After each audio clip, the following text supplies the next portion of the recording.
నువ్వు అంత పెద్ద డైరెక్టర్ డార్లింగ్, ఈయన అంత పెద్ద స్టారు, అలా వైకుంఠపురం సినిమా తర్వాత ఈయన హీరోగా చేసే మూవీలో ఎంత ధైర్యం డార్లింగ్, ఒక కమెడియన్ విలన్గా తీసుకోవడం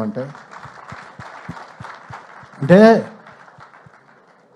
కష్టం అది. ఎందుకంటే ఓ పెర్సన్ ఇక్కడ ఒక జన్మ తీసుకున్నప్పుడు అతనికి బతికుండగా పునర్జన్మ ఇవ్వడం కష్టం. అది ఎవరి వల్ల అవ్వదు, దానికి చాలా గట్స్ కావాలి.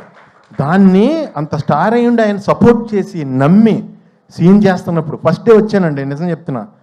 మొత్తం ఆ స్లాంగ్, నేను నా స్లాంగ్ తప్ప ఇంక వేరే స్లాంగ్ ఎప్పుడు మాట్లాడలేదు లైఫ్లో. అసలు వచ్చి మాట్లాడుతుంటే నేను పంబులు అయిపోయి కంగారు పడిపోయాను. ఎంతో సపోర్ట్ చేసి బన్నీ గారు అన్నారు లేదండి అని, మనం ఇలా సాగదీస్తాం ఇక్కడ లాస్ట్లో.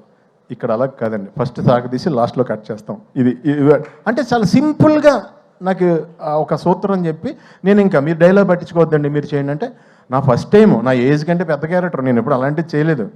సో నెతుక్కుంటూ నాకు నిజంగా డార్లింగ్ ఈ రోజునే నిజం చెప్తున్నాను, తమిళ్, కన్నడ, మలయాళం అందరూ టూ మచ్ ఆఫ్ రెస్పెక్ట్ ఇచ్చి చాలా మంచి క్యారెక్టర్లు ఇచ్చి నువ్వు ఇచ్చిన పునర్జన్మ జెండా వాళ్ళందరూ కూడా కంటిన్యూ చేస్తున్నారు. చాలా చాలా చాలా థ్యాంక్స్.